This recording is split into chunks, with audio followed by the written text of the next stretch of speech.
હવે સમાચાર વિગતવાર।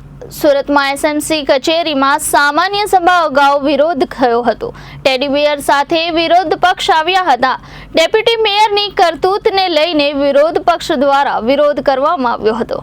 સુરતમાં અનરાધાર વરસાદથી સર્જાયેલી તારાજીનો મુદ્દો પાલિકાની સામાન્ય સભામાં ઉછળ્યો હતો। જો કે સભા અગાઉ જ આક્રમક મૂડમાં વિપક્ષ દેખાયો હતો। સભામાં પ્રવેશતા જ આપના કોર્પોરેટર દ્વારા ડેપ્યુટી મેયરે વેતાળની જેમ ફાયર બ્રિગેડના અધિકારીનો ઉપયોગ કર્યો હતો તેમ વિપક્ષ દ્વારા ટેડી બેર ઉચકીને પ્રવેશ કરતા માર્શલો દ્વારા અટકાવવામાં આવતા હોબાળો મચી ગયો હતો। આજે અમારી સામાન્ય સભાની અંદર અમે તમામ નગરસેવકો સાથે આજે એન્ટ્રી કરતા હતા અને આજે અમારા વિપુલભાઈ સુવાગિયાના ખભા ઉપર ટેડી બિયરનું પૂતળું જે આવે એમના ખભા ઉપર લઈને અમે પ્રતિકાત્મક વિરોધ નોંધાવ્યો છે।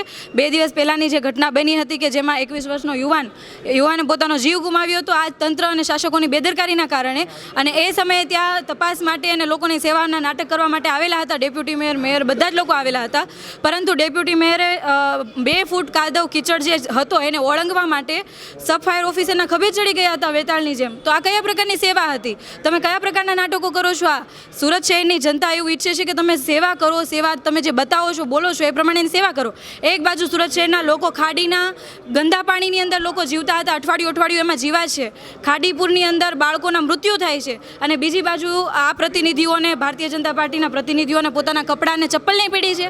તો આ પ્રતિનિધિત્વ ન કહેવાય ને, તમારા નાટક કરો તો બહાર કરો, આ લોકોને મૂર્ખ બનાવવાનું બંધ કરો। ફાયર અધિકારીનું કહેવું છે કે પગમાં વાગ્યું હતું ને એવું કંઈ? જો પગમાં વાગ્યું જ હતું ને ઇન્ફેક્શન હતું તો ખરેખર એમને આરામ કરવો જોઈએ।